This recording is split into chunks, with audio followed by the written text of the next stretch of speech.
Something I would like to know. Senator Milko Alice.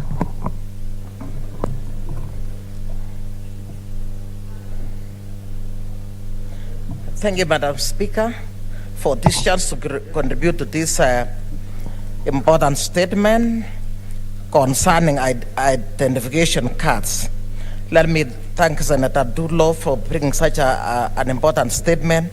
And I want to say that ID cards, as the name suggests, is actually an important document for identifying individuals as well as identifying the citizenship of individuals. In addition to that, ID cards plays a critical role in even pointing to those areas where that particular individual comes from. And the very reason why every time we go places, we are being asked to identify ourselves. Madam Speaker, it is quite unfortunate that at this particular point, we are coming up to speak about IDs after our country got independence 58 years ago. Madam Speaker, our country got independence so that I would be able to do our own things, would be able to have seamless processes in terms of identifying ourselves, in terms of acquiring what is rightfully ours in this country. However, obtaining an ID card, particularly to our youth, has become a nightmare. Just in addition to that, Madam Speaker, even adults, I have a challenge with even obtaining an ID card. Recently, I want to change something in my ID card after I lost an ID, and as things are standing right now, there was a change of year of birth, and I've since taken almost a year going back to the struggle to rectify. Madam Speaker, ID card is a very important document when it comes to very many issues in this country. For employed people, when it comes to banking, to get to various institutions, to get for employment, for health purposes, and even right now, as things are standing, we need that ID as a matter of urgency to ensure that we register for us. Madam Speaker, we do realize that there are very many avenues that would have made registration of people and obtaining of ID cards very easy. I remember in the past, kids attaining Form 4 would actually be registered to obtain ID cards, and suddenly that methodology was thrown away, and then crude methods or methods that imply that there will be a lot of bureaucracy in terms of obtaining that particular ID card has been put in place. Sometimes it's been a challenge for our youth to get to places where these ID cards are being given out. Madam Speaker, one wonders, at birth, every child gets a birth certificate. And what it is that it is known, that is the point of, that is collecting data from an individual that is born in this country. And if people who are registering people were very serious enough, they would have gone to have obtained this data from hospitals, from schools, because most of the kids right now are born in hospitals, and just apart from that, every one of the children in Kenya are now access school after there was pre-education offered in this country. Madam Speaker, it shows that there is no seriousness when it comes to identification cards, because this one then means, as most of my colleagues have said, it will bring about discrimination in certain areas, because some people may not be even able to register right now to become voters, and that means they will not be able to determine the representation, or rather to choose their own government. That is why year in, year out, we are talking about law voter registration, because there are lack of such important documents. Madam Speaker, in addition to this, I think the committee that is going to look into this particular issue should actually speak to items that are being asked while somebody is looking for an identification card. As many of my colleagues have said, one goes to look at, to look for an ID card, and then there are a number of questions that are asked. Some of the people right now are people born to different demographics, Madam Speaker. We have kids from single families. We have children who are orphaned. And we have all shades of individuals that are living in this country right now. And when you go to ask them who was their grandfather, who was their grandmother, what is their clan, in fact, our youths, what they know is that their clan is that they belong to Kenya. And I would have wished we had as an initial method of doing this. Some of our colleagues have suggested the Nyumba Kumi to be used. Some, in this case, have suggested village elders to be used. And then we even also have the chief and the sub-chief. Those are very important senders, Madam Speaker, where we would obtain these identification cards. And even for those users that have already gotten their ID cards, Madam Speaker, very many ID cards are lying at the chief's office. Very many ID cards are lying at the headquarters because of our lack of sensitization. It is only at a time when we want to register voters that we now really get it as a matter of seriousness that we want our youths to have identification cards. When I was speaking to the people, to the youths in Bomet County, to register as voters, very many of them told me they had not obtained ID cards, and they spoke of so many challenges that they go through in terms of obtaining that ID card. Just apart from shortage of forms right now in my county, the fact that there are so many issues being asked, such as sometimes kids from single parents feel ashamed to go and register because they do not want to actually display their identity. Madam Speaker, we wish to actually call upon the persons who are registering people in this country to come out clean and actually ensure that each and every individual in this country, so long as their citizens obtain their right, the documentation, because we cannot go anywhere without this. This one is easily compared to the hardness that we are even having in terms of getting a Duma number. We registered for Duma number, Madam Speaker, and as I'm speaking right now, my daughter who registered in Nairobi got their Duma number at home, and since then I've not gotten it myself. We registered at the same time. I do not know where my Duma number is or Duma card, and yet my data has been collected. One would ask, what was the reason for going around to collect data from people in the name of going to provide them with the Duma card that will work as one card, one-stop shop card. And right now, in a short while, I think some time back, I heard that in a short while, we shall allow Duma card being used instead of ID cards. If that time comes, Madam Speaker, very many people, even including the parliamentarians that are here, will be challenged because even the Duma number that we registered for, we have not gotten. How much more are the people in the villages going to serve Hibu Duma number will be the main document to be used, Madam Speaker. Madam Speaker, I hope the committee that is going to take up this statement will go to the details and actually look at how even the processes that go into obtaining an identification card, so that if it is possible, we reduce some and then we devolve this issue up to the very village, so that we ensure that we are brought on board, or rather registered everybody in this country, because registration is one way of actually informing the country on how to plan to provide for the various services that are required in this country. Otherwise, I support this statement. Thank you, Madam Speaker. Senator Imana Malakai. Thank you, Madam Speaker, for giving me the chance to also say something about this statement. From the start, I support this statement, and I want to say a few things that pertain to this particular statement, one of which is the discrimination going on throughout the country. Discrimination of any form should not be in Kenya. Kenya is a civilized country and should not be treating people discriminating against particular individuals.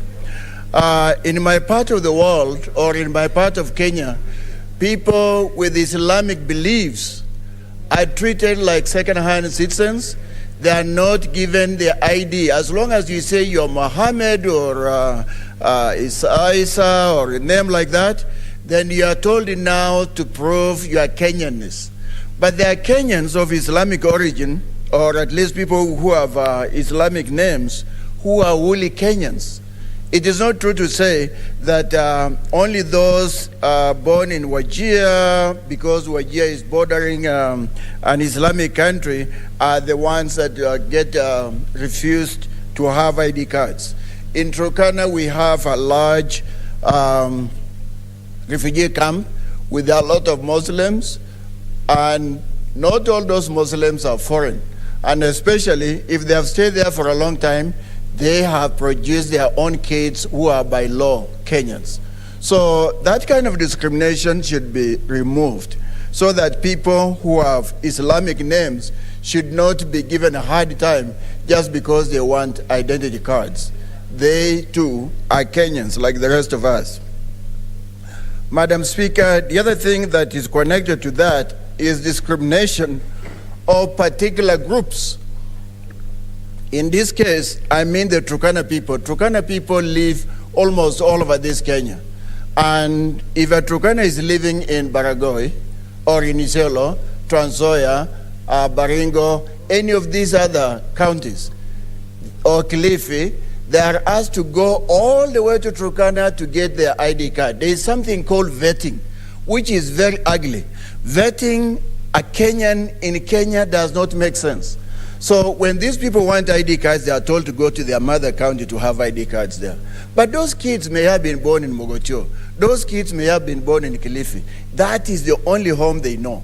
For that reason, they should be given ID cards.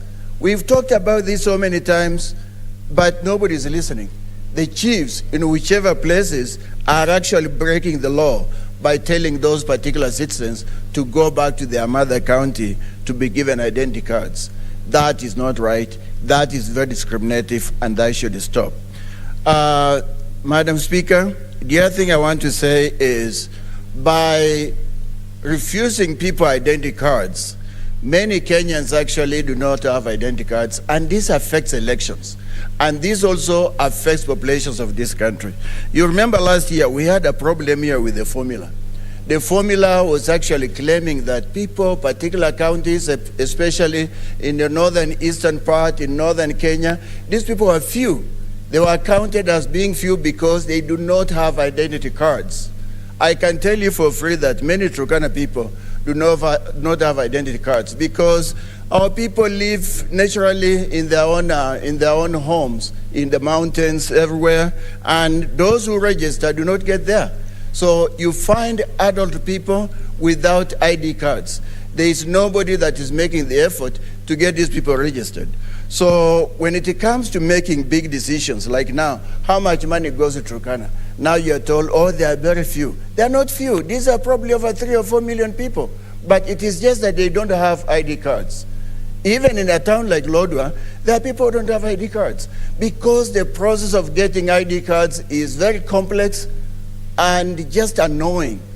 You know, as Honorable Kilonzo said here, this thing should be automatic.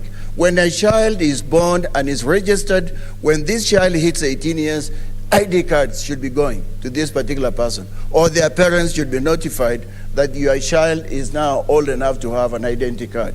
But this kind of thing does not happen. So as a result, many Kenyans go without IDs, many Kenyans do not get to vote, many Kenyans are not counted in important issues like the formula, how much money goes to particular counties, how many sub-counties are we going to have. It's so ugly, it's so bad that somebody there is not thinking straight. And then comes the thing about changing dates or names. As somebody said here, Turkana people have acquired strange names because the person registering actually does not know the Turkana name. Then they make a funny name like somebody said Kealo. Kealo, there's no Turkana Kealo. So, but because this person hears something different, then now this new name is given this person. And when you want to make a change, it costs hell on earth to get that change because you are told, oh, you have to bring your grandmother or you have to bring your grandfather. For God's sake, you're asking my grandfather for an identity card? There was never one. You know, I made up mine, so how could my grandfather have one if he was still alive? So this makes it very difficult to change names, to change dates, to have correct data on the identity card. And as a result, again, when it comes to important functions, You are refused because they say, you're not the same person. You're a different person. So go home and come up with somebody who knows you. So, Madam Speaker, I'm asking all Kenyans, especially Turkana people, to go and register, get an identity card and get a voting card. Register en masse so that people know that there are many of us there and we can make an impact in elections. Otherwise, when you do not register, you do not get to vote and nobody recognizes you. When you do not get an ID card, nobody even knows you are alive in Kenya. So people, get ID cards, get voter cards, and let's go for it. Thank you, Madam Speaker. Senator Pogisio Samuel.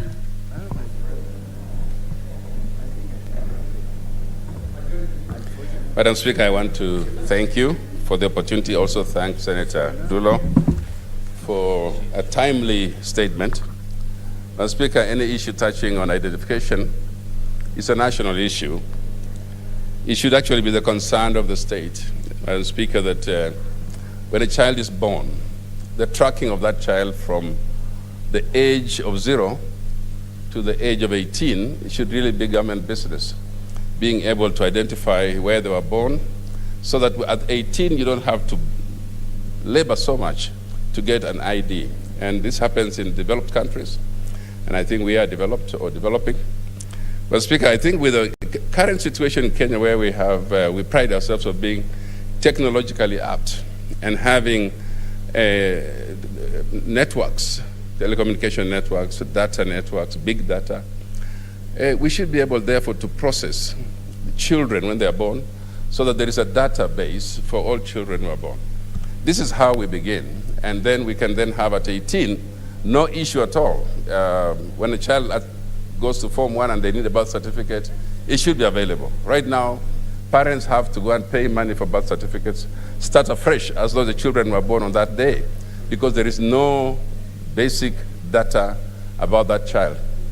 I think it's not very difficult, Madam Speaker, to have all children, babies, registered. It's not difficult.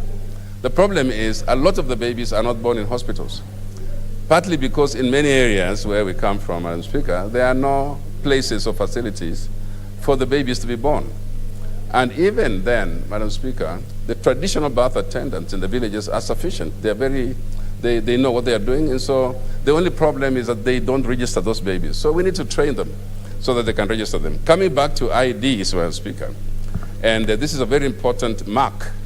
It is the mark that identifies you, the card that identifies you as a Kenyan.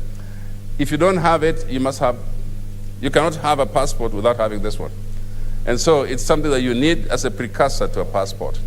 And so, Madam Speaker, I just want to ask that members have exhausted some of the things that I would have actually said about the difficulties that we go through to get IDs. I was very fortunate myself, Madam Speaker, when I was getting an ID, because that was when they were just beginning to issue modern IDs. I think I'm among the first 6 million Kenyans to get an ID.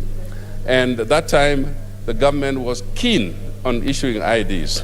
Sometimes I feel in areas where we come from, especially those of us who are on international boundaries, Madam Speaker, and my county is on an international boundary, you have to have a vetting committee.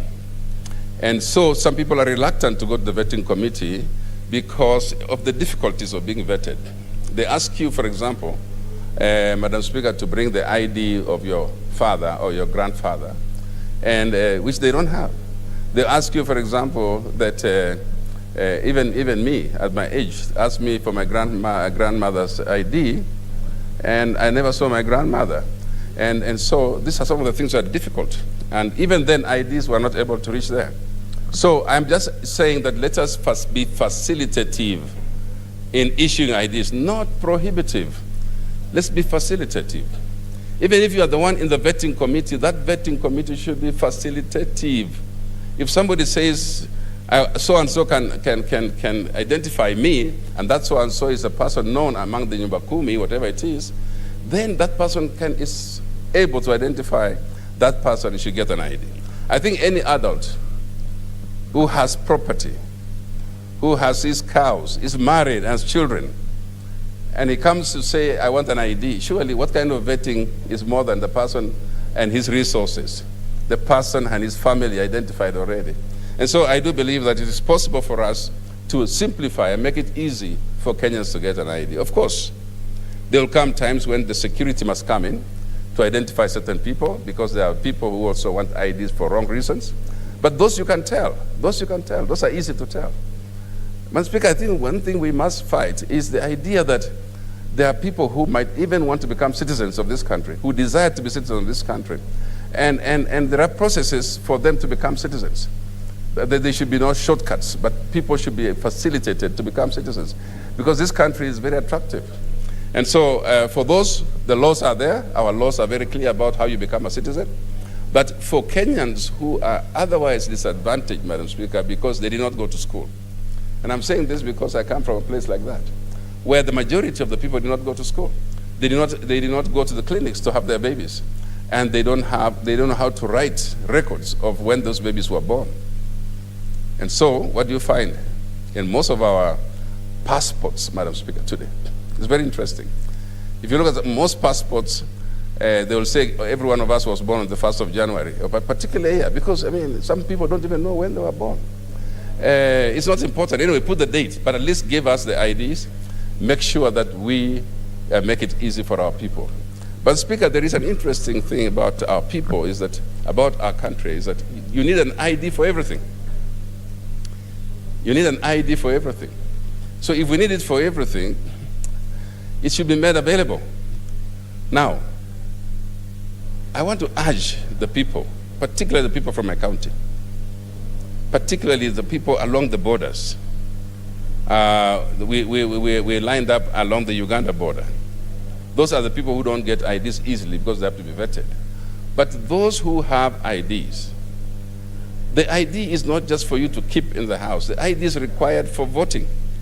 And I want them to go and register as voters.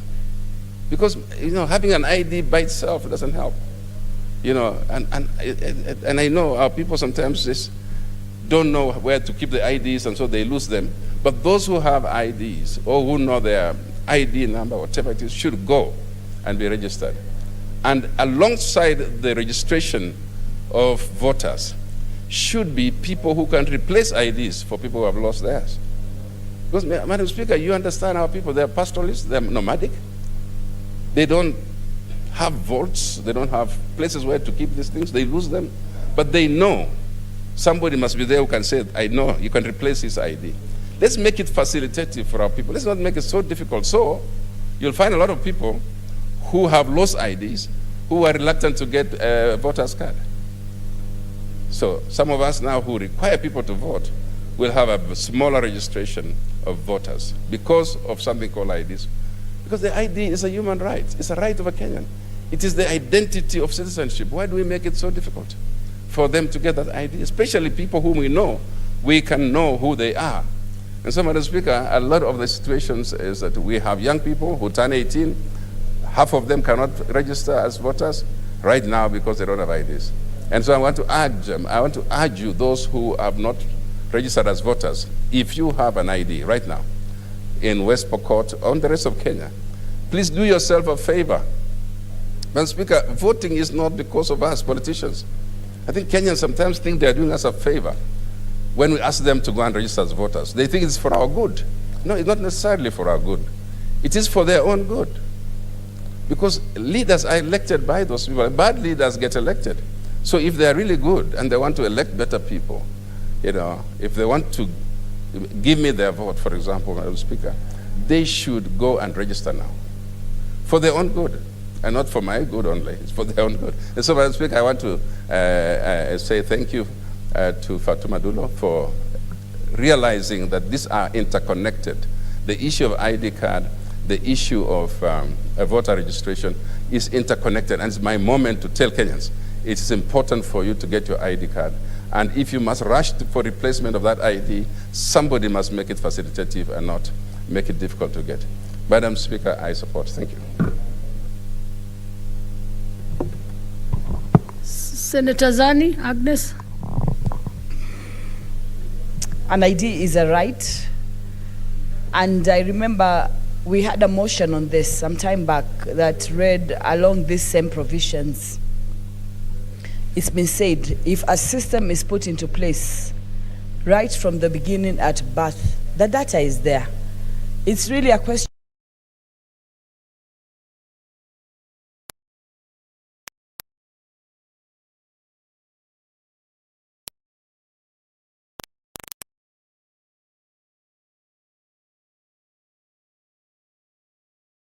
to be checked time.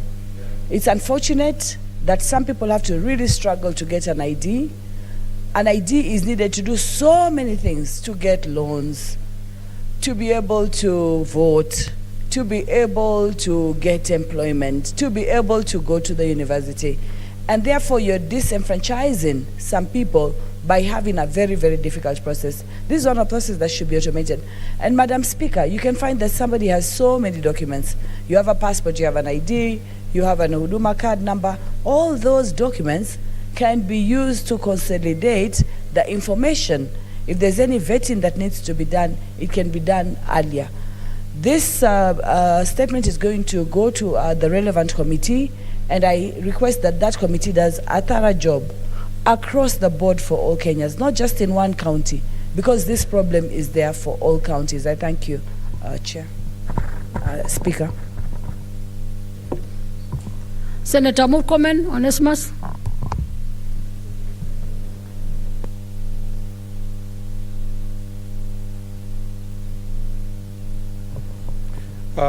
Thank you, Madam Speaker.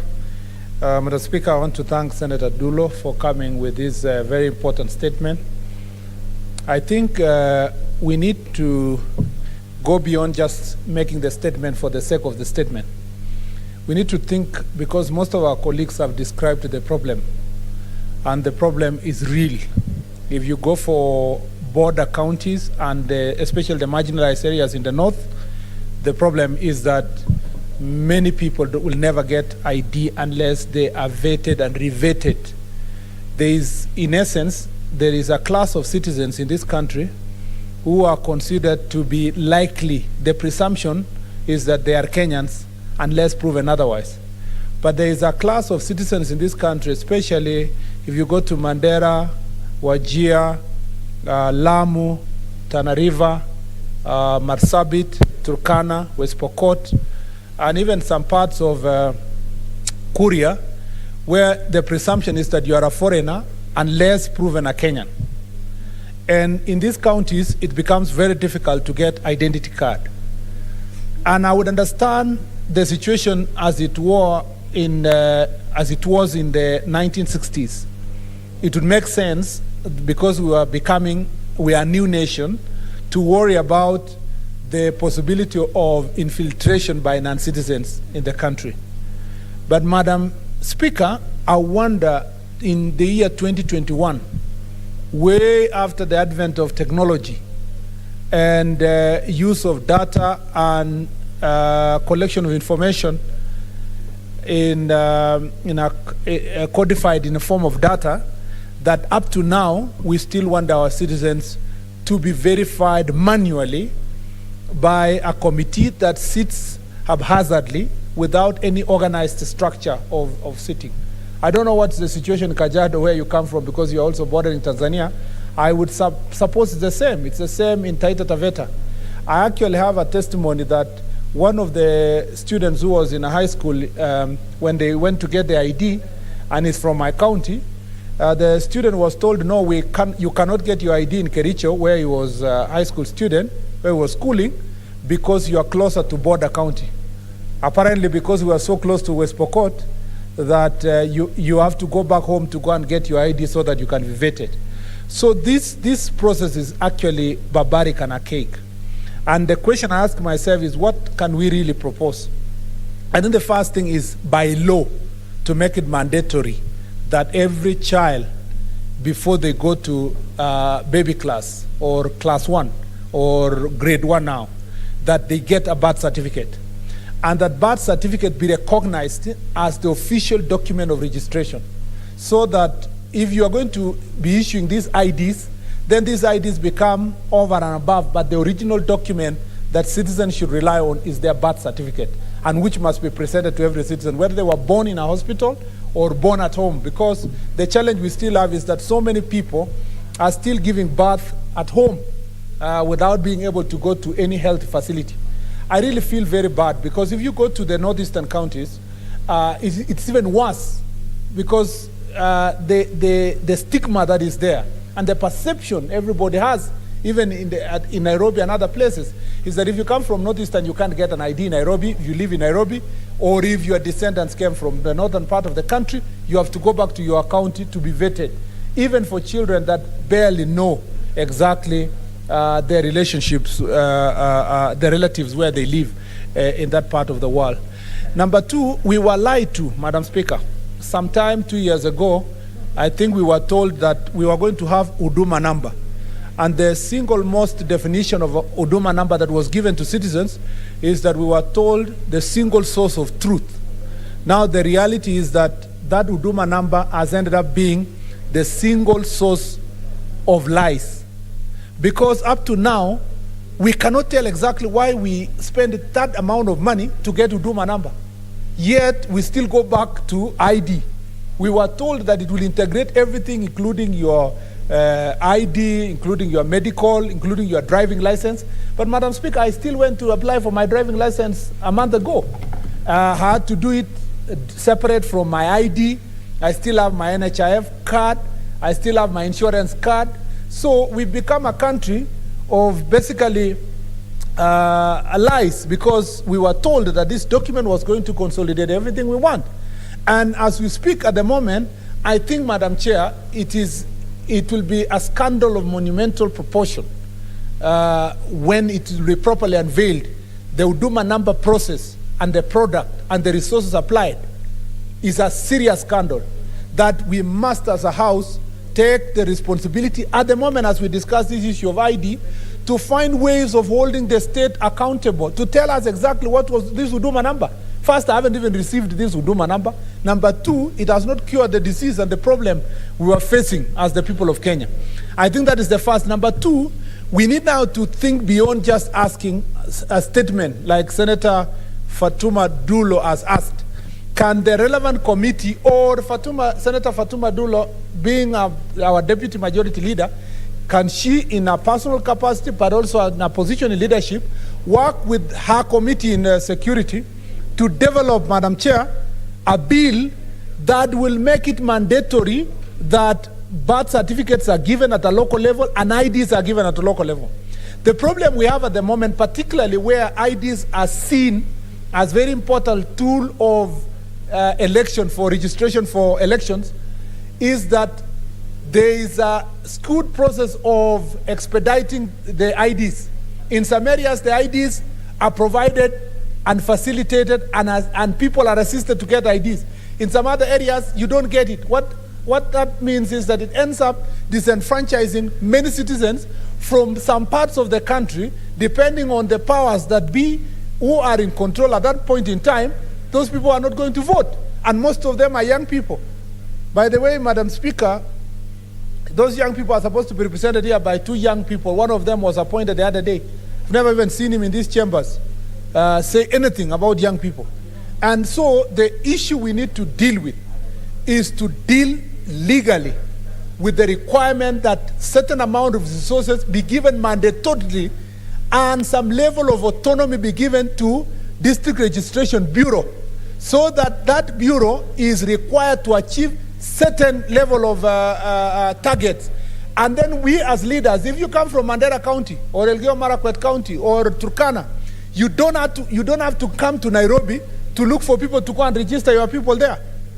So, Madam Chair, I want to challenge Senator Fatuma Dulo.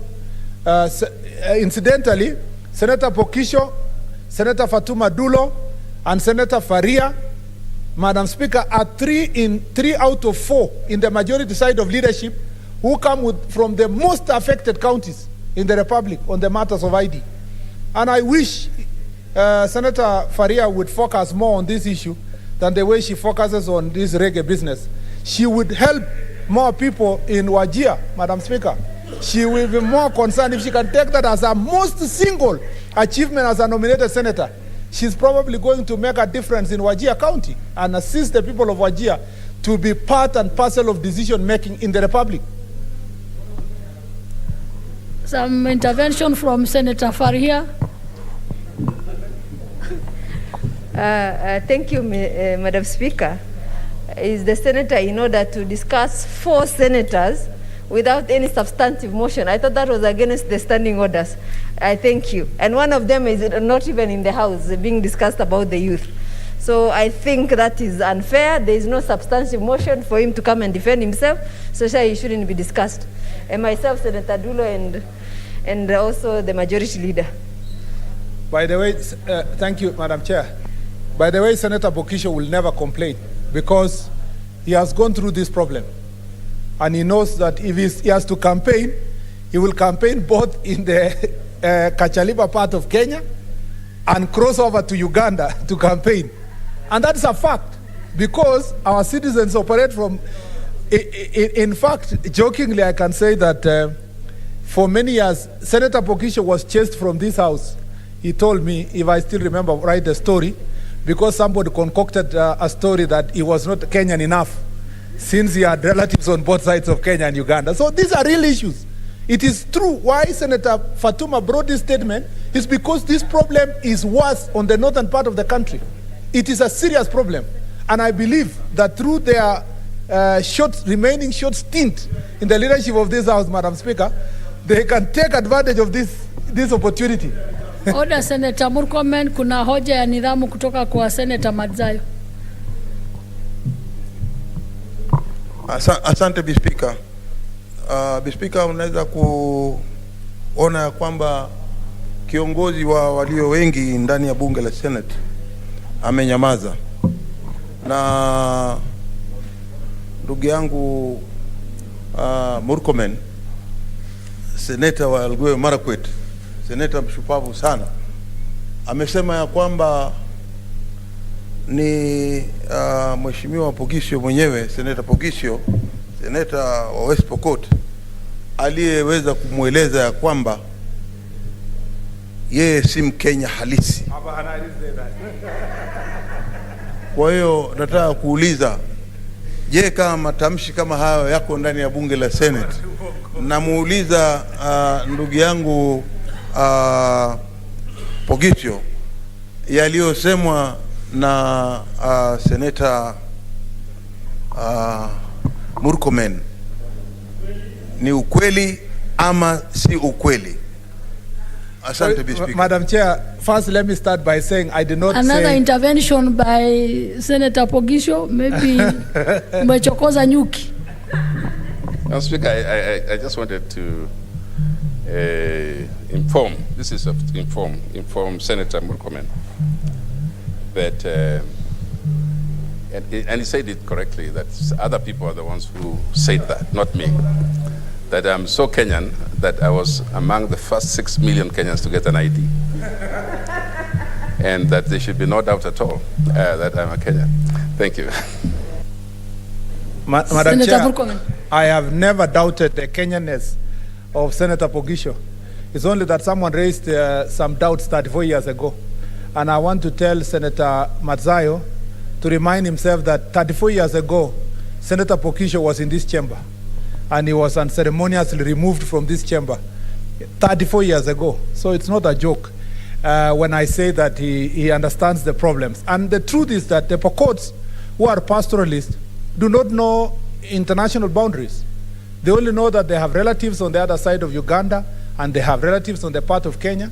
And just because of that, they are denied their right to receive documentation as the rightful people of Kenya. Madam Chair, I'm perfectly in order to question the commitment of the youthful or the youth nominees in this House to the process of defending youth issues in this House. Because giving an ID, Madam Chair, is a very important youth issue. But most of them are focusing on reggae more than the business that they were brought here. But anyway, that's a matter for another day. Let me conclude by saying that we need to ensure that we translate what we have debated or here to now law. Either draft a law that makes it mandatory for registration to in any case, Article 6 of the Constitution talks about devolution of all functions of national government, both at the national and county level. Why can't we ensure that registration of persons is devolved to the constituency level, which are districts now, or districts, because there are some counties, constituencies that have more than one district. And we have these districts become the center for registration. And we give them resources at that point in time and make sure that leaders can then hold their district coordinators for registration into account. Why don't we draft this law, deal with it, push it to wherever we are able to do, to ensure that in future we do not have a problem where some parts of the country will be given IDs depending on the wishes of those who have controlled state resources at any particular time. Madam Chair, I beg to support. Senator Farhia.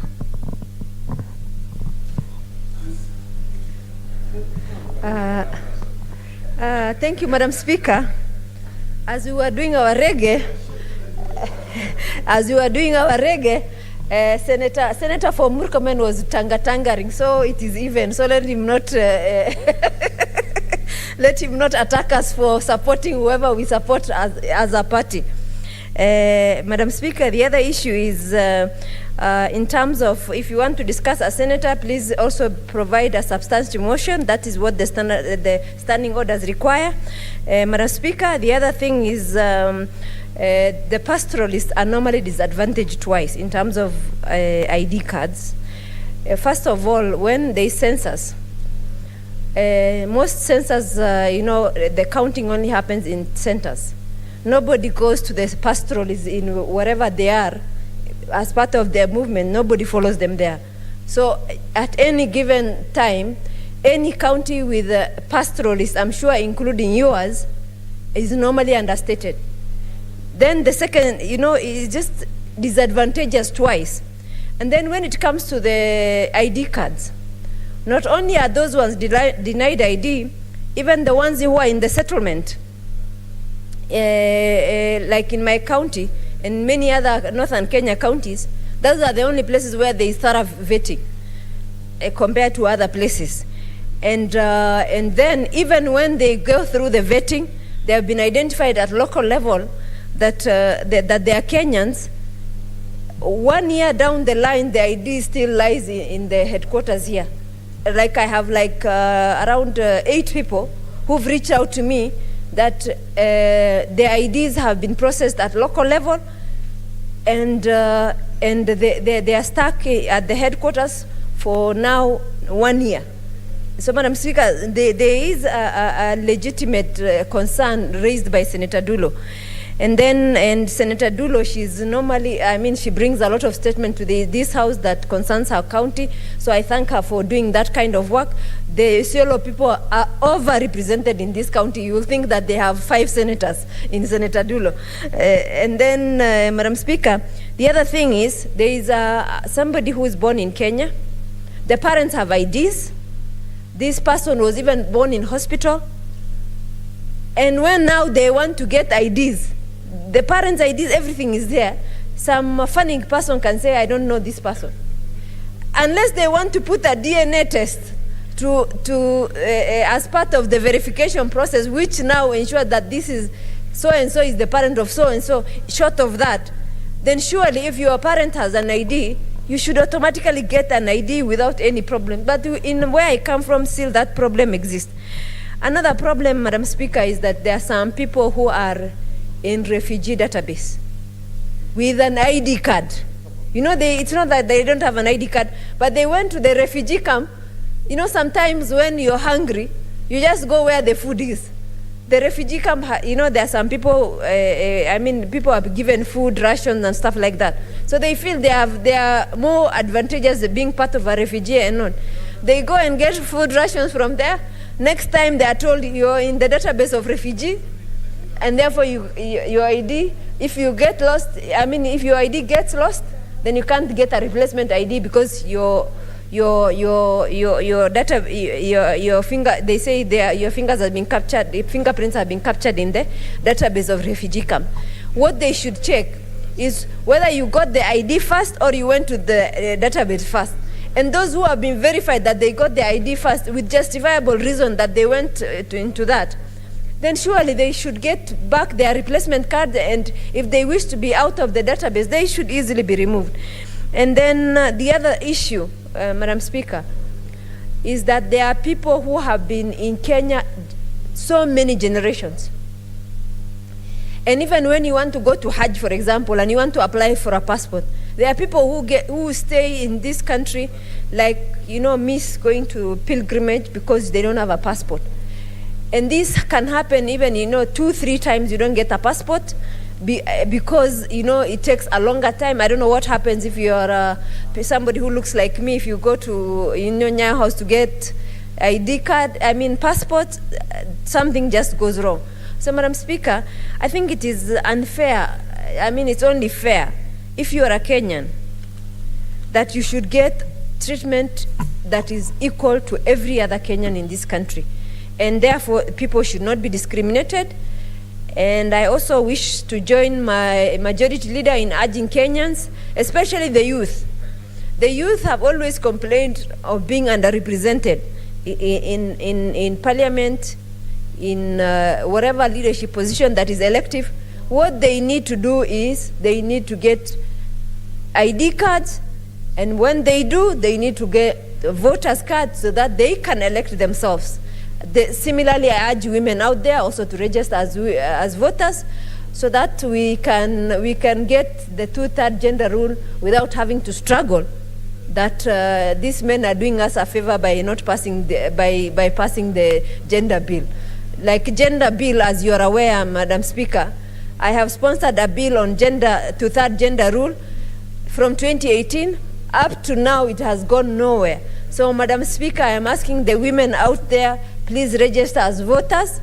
Please vote your own. If you get a woman who is a governor, vote for her. If you get a woman who is an MCA, vote for her. You get a woman who is seeking a parliamentary seat, please vote for her. The one who is seeking a senator, vote for her. And with that, I wish to support the statement. I thank you. Senator Nyamunga Ross. Thank you, Madam Speaker, for giving me this opportunity. I just want to support this, the statement. It is very timely, Madam Speaker. What bothers me, Madam Speaker, is the fact that the issue of ID is one thing that we talk about every other day. I think every time we are facing elections, we must be talking about the ID. During our time, when I left school, when I left Form 6, I left with an ID in my hand. So I don't know what makes it very difficult for the government to have a mechanism. In fact, you just send those people to schools. I don't know if the schools were fewer or nowadays there are too many, but I think it's lack of planning. Because we were told about the Huduma number. Huduma number to me is neither here nor there. We cannot rely on it. And if you have to get your Huduma number, you'll get it in another. In fact, for my daughter, somebody got it in Mombasa, and unfortunately that person happened to have known us. Supposing that person did not know us, it means that that Huduma card would not have reached us. And it's happening all over. So no matter the problem of ID, I think the government should come and be very serious about it. Because if every child before they join class 1, they're supposed to have a birth certificate, because that is now mandatory, that every child joining class 1 must have a birth certificate. It is from this birth certificate that we should automatically be giving our children the IDs. IDs are a very critical thing. Everywhere you go, you have to carry it. You have to show yourself. People must deal with whatever you need. I remember when there's a tribe in the coast, which I think there are people from Zimbabwe. They just got the IDs the other day. But before they got the ID, they were really suffering. They could not do anything. They could not use M-Pesa. Their children could not be allowed in any schools because they could not even do birth certificates for them. So I don't see why such an important document becomes very difficult. Right now, we are listing people for voter registration. But without an ID, there's nothing we can do. We have so many children who have gone through school in the last 4 years. None of them has, in most cases, they don't have IDs. So, Madam Speaker, in my view, I think that the government should be very serious, and there's nothing very difficult in giving an individual an identification. It is just a matter of filling a form, then it is done. And even if you do it, there are some young people that applied like 2 months ago. Up to now, they have not received their IDs back. And voter registration has maybe only 3 weeks to go. So there must be some seriousness in how we handle our things and how we handle the affairs of this country. We should not run this country as if it is a personal property, but it should be run with proper structures. We need IDs, we should have them, and they should not take so long before we got this ID. And registration, if we are going to close it, and IBC is saying they don't have any money, they cannot extend the registration. So it means that the numbers they are looking for, they are not even going to get. And I wonder why it has to be done the last minute. Why couldn't we start this thing of ID? I mean, a proper movement of getting IDs, even last year. Why are we putting it together with the voter registration? So, Madam Speaker, I want to support this statement. It's very timely, but let something be done in the few weeks that are remaining. I think it's only 2.5 weeks, and we need to close this issue of IDs and voter registration. So I support the statement by Senator Dulo. Thank you, Madam Speaker. Senator Hargura Godana. Thank you, Madam Speaker. Madam Speaker, I'd like to support Senator Fatuma Dulo for bringing this statement. I also like to thank her because these are situations many Kenyans have gone through and are going through, and that is what has come out very clearly from the contribution by the senators. Madam Speaker, coming from a county which borders Ethiopia, all the communities, even those who are not border communities, sometimes we fail to understand why these regulations or these policies are not applied with the human mind. Because, for example, a sub-county like Laisamis in Marsabit, which is habited mainly by communities like Rendile, which are not border communities, which don't appear in any other country, and they are not bordering the other country, are still subjected to the same requirements like those who are living along the border. That shows that when the officers are applying the law, they don't look at the intent of the law. They just look at a border community, a border county. Even if you are 500 kilometers from the border, you are still vetted, which is not fair. And even the vetting process needs to be done in a very diligent way by the officers and those who are assigned to do the vetting, just to make sure that, yes, we need to make sure non-Kenyans are not registered, but the Kenyans are not disadvantaged because there is that possibility of registering non-Kenyans. I know of a case where in one of my sub-counties, the whole registration process was stopped on the pretext that some non-Kenyans are being registered. I mean, you just ask yourself, why can the officers do their work diligently and make sure that those who are registered are being Kenyans, instead of stopping a process and making Kenyans suffer? 2 years, there was no registration because of that kind of an allegation. So officers need to make sure that they take their work seriously. The other issue which I've come to realize is a problem with this registration is the funding aspect. The registration officers, especially in the counties and the sub-counties, get very little funding. A registrar in a sub-county which is over 10,000 square kilometers, where his officers have to travel 200 kilometers to go and register Kenyans, have no budget for that process, and there is no vehicle. So sometimes it's a process, it's self-defeating when you assign officers and you don't fund them. Then you expect to get them to provide service. It's only those who can access to the headquarters who get service. One has to take a trip of 200 kilometers to get registered, to apply for the ID, which is unfair because other Kenyans walk to the registration officers. The other issue is once these IDs come to Nairobi, it takes a long time. If you go to the office, the National Registration Bureau offices, they have a charter where they tell you within 30 days your ID will be out. But it takes months, 6 months, 7 months, the ID is not back. So they also have to look at how fast they can get the IDs out. And once they are out, where do they deliver to these Kenyans to pick them? If you take it to the registration officer, which is 200 kilometers away, I still have to travel 200 kilometers to pick an ID, which is very unfair. And sometimes people are struggling. Kenyans are, in that case, you are talking of a herdsman who has to look after his or her animals instead of going to look for that ID, while there is a chief's office nearby. So the government should make sure that it takes the service as close as possible to the people so that once the ID has been processed, it can be picked.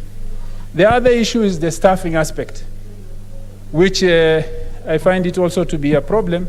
when you have 2 or 3 officers based in a sub-county headquarters, 200 kilometers from where Kenya, some of the Kenyans in that sub-county live, then it's difficult for even the officers to provide service. So there's need to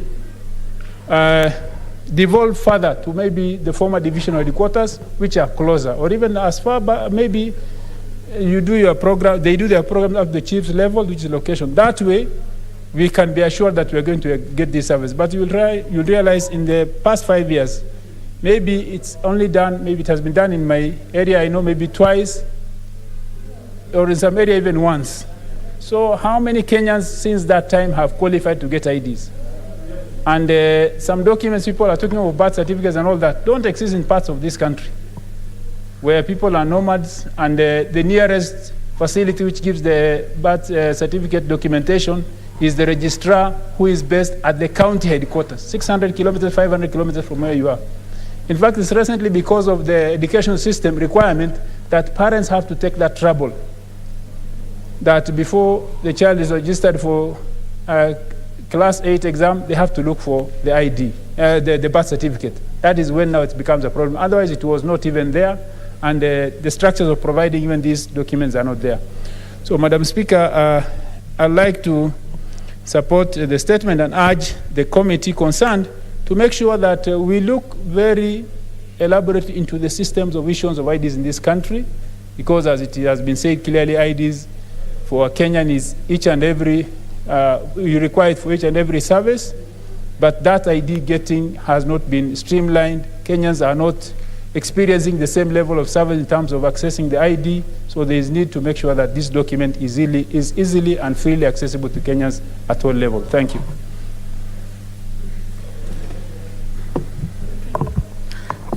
Honorable Senators, I note that we have no more requests, and this statement having some sort of urgency, considering that the registration exercise will end at the beginning of next month.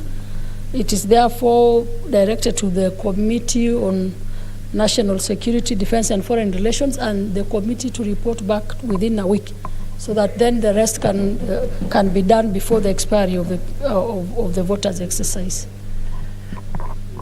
So we go to the next order.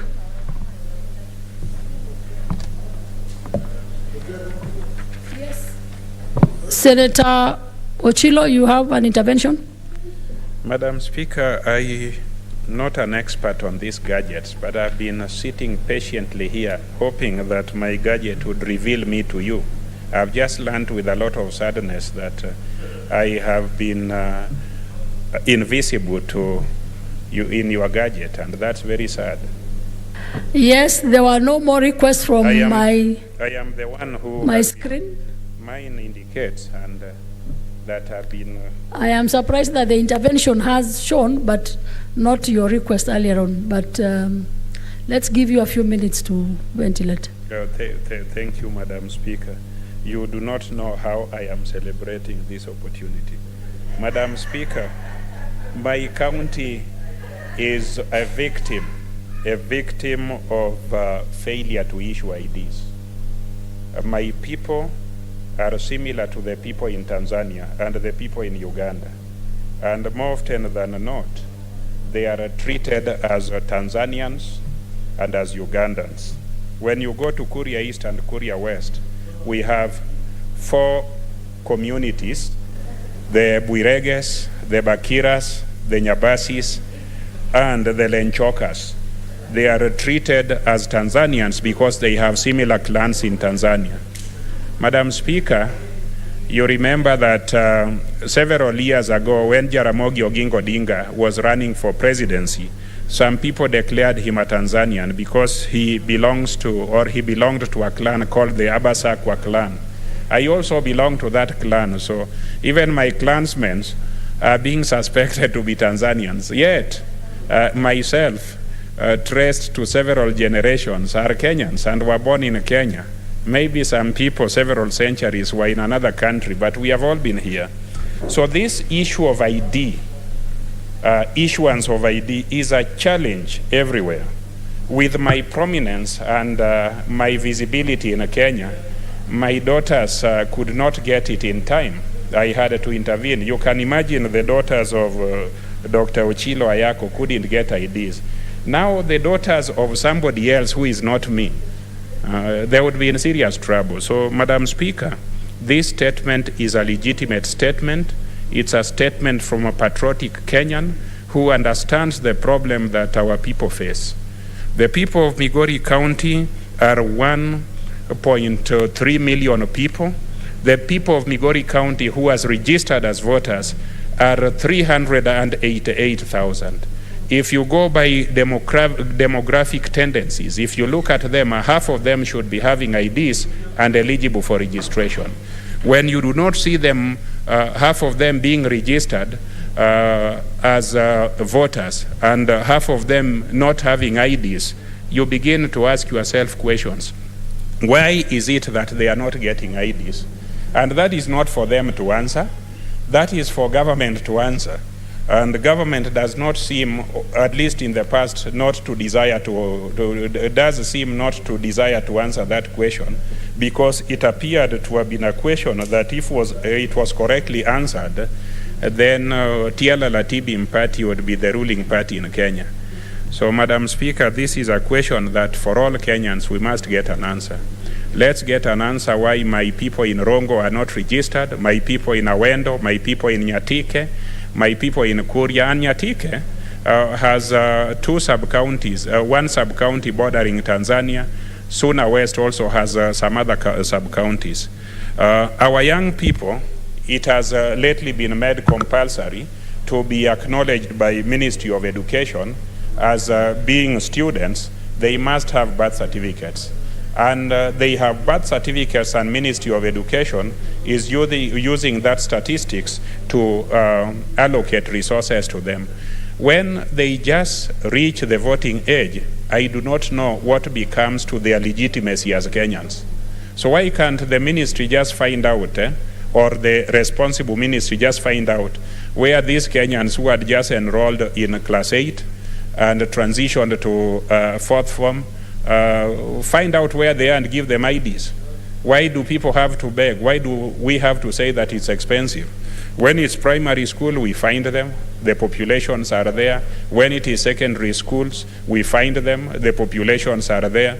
But when it comes to being the age of majority so that they can vote, all of a sudden we start placing barriers.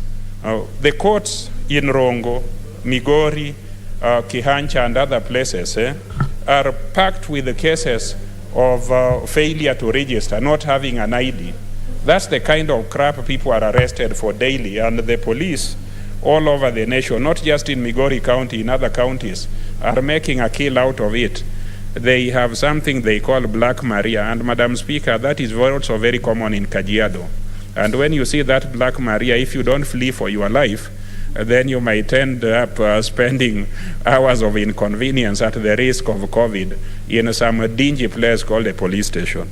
So in order to solve this, it's not just for voting. I think it is the right of people to be issued with documents that allow them to fulfill all their desires as adult Kenyans, to enter into contracts legitimately, to get married legitimately, to fall in love and out of love the way they wish, because that is also common among young people who are unemployed, to talk to anybody they wish to talk to drink and not to drink, to smoke anything that is lawful to smoke. So this idea that you can be punished for not having a document that you cannot easily access, I think is not tenable, it's not good. So I want to take this opportunity to thank Senator Dulo, and also to ask the responsible committee to specifically look at Migori County. The 1.3 million people who are residents and aborigines of Migori County, why can't they in large numbers be given national identification cards and be looked for so that their political voices are heard? I think this is bad and it's sinful against our people. I hope that the government of the day and of the future will expiate for these sins and repent of them and allow our people to enjoy their rights. Thank you, Madam Speaker. I support.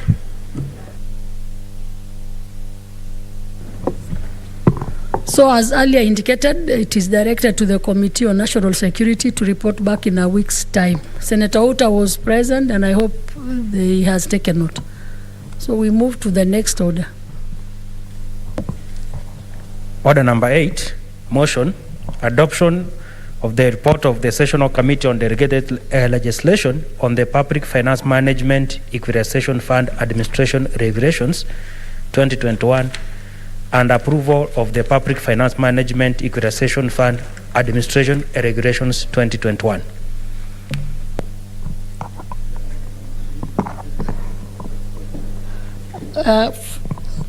I note that we are not able to process any division today, so we defer. I defer order 8 to 12. So we call in the next order. Order number 13, the Health Amendment Bill, Senate Bills number 26 of 2020, second reading.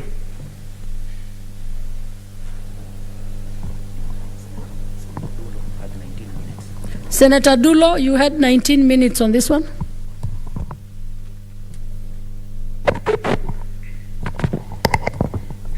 Thank you, Madam Speaker. Madam Speaker, last time we ran out of time as I was contributing to this amendment, and as I've said earlier, I wish to congratulate Senator Abdullahi for bringing this amendment, especially on HR issues that affect our health sector in the counties.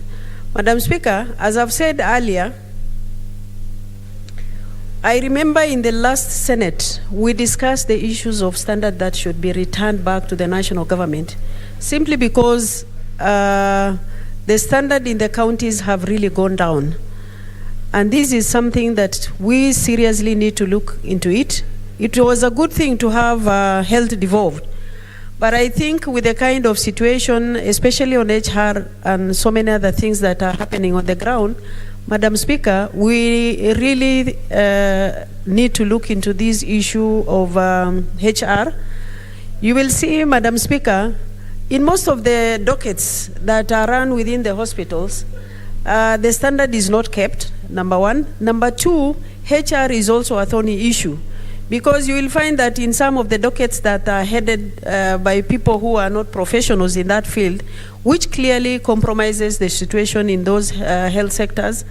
And I think with this amendment, Madam Speaker, we really feel that this situation will be corrected, because you will find in most of the hospitals, especially issues of management is a big problem.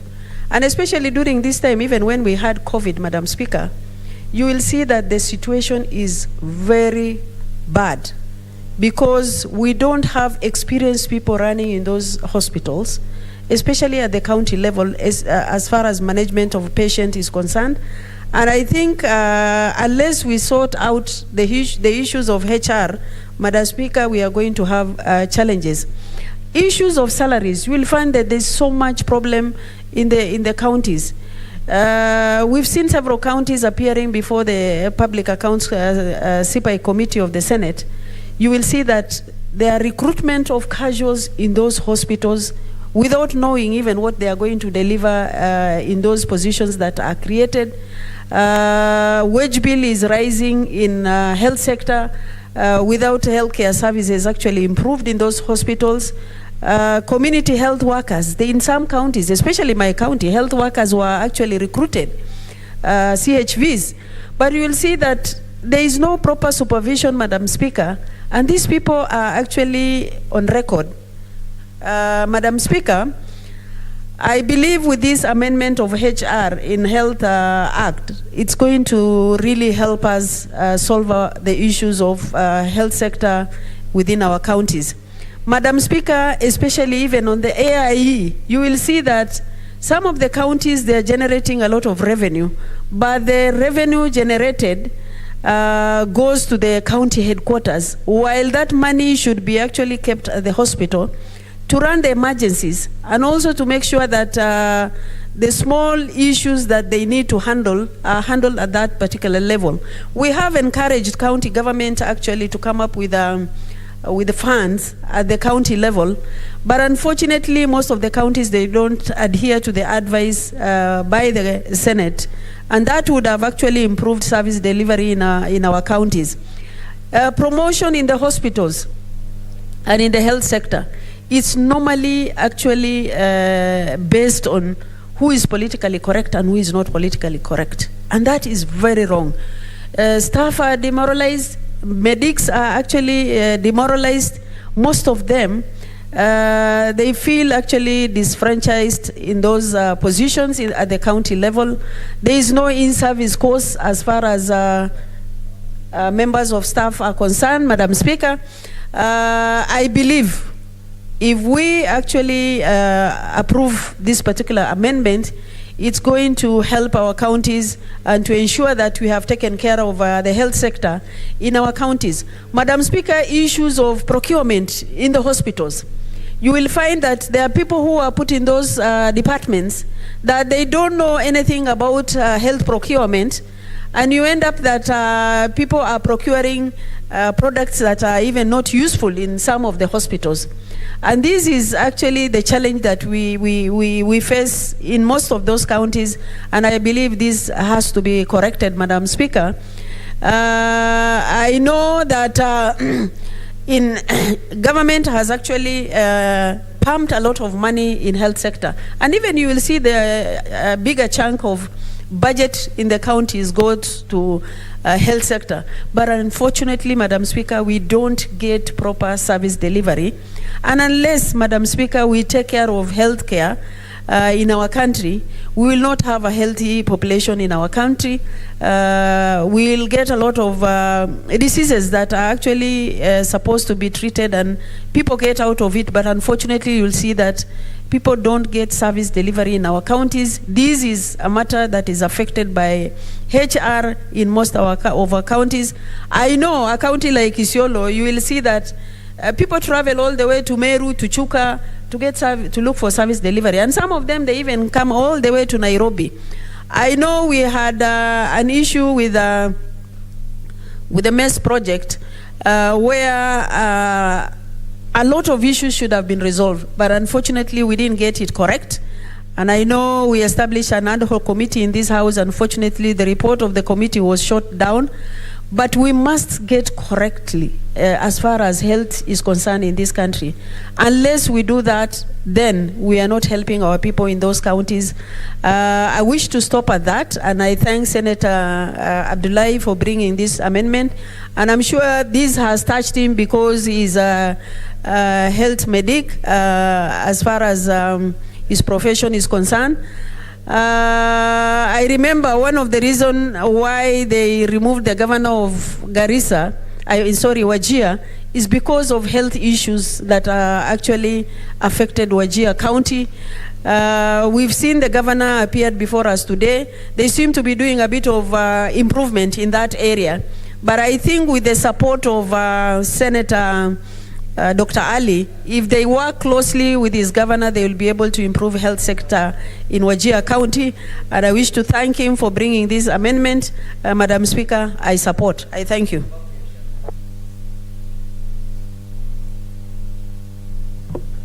Senator Cherargei Samson.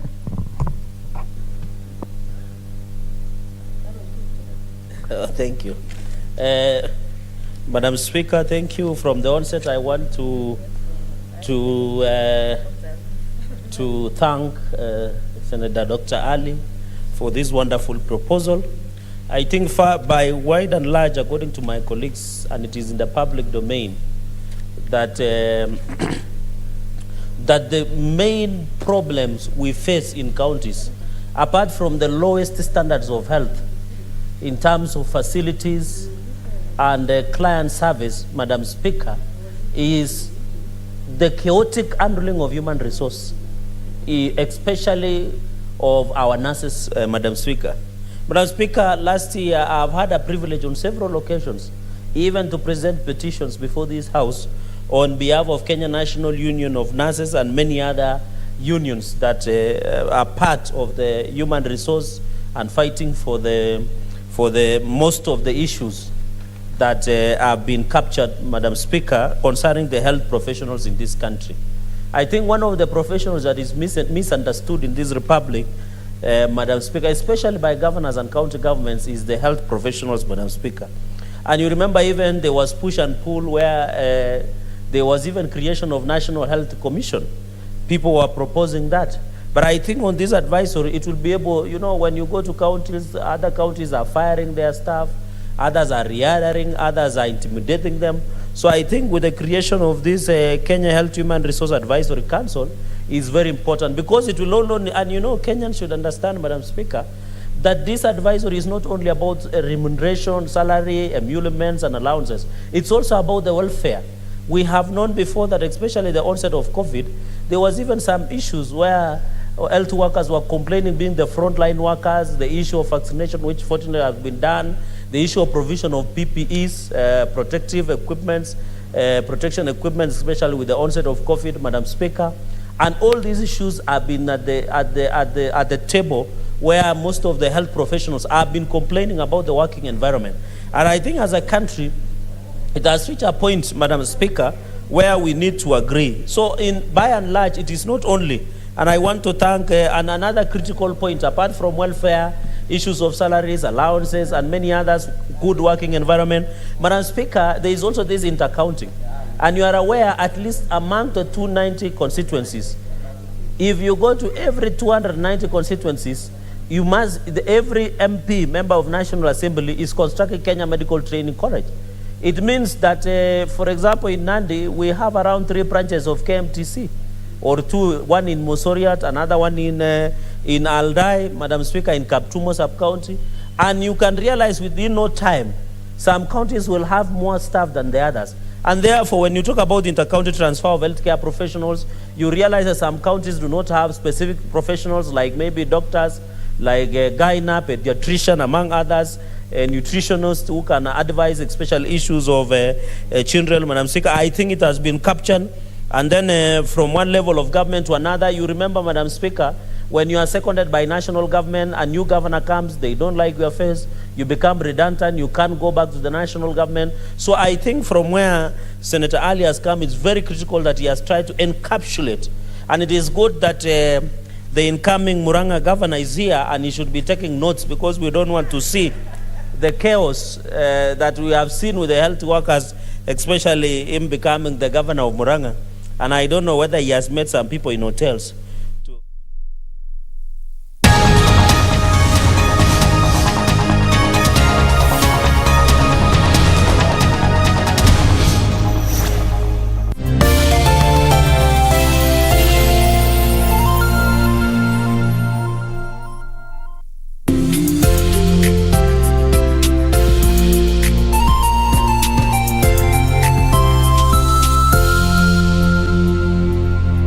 Kupata sikiza tune hii ya heshima, bonyeza *811 *817 hash. Ukiwa mtu wa heshima, utaheshimiwa. Ukiwa mtu wa kupeana, nawe utapewa. Ukiwa wewe ni wa kudharau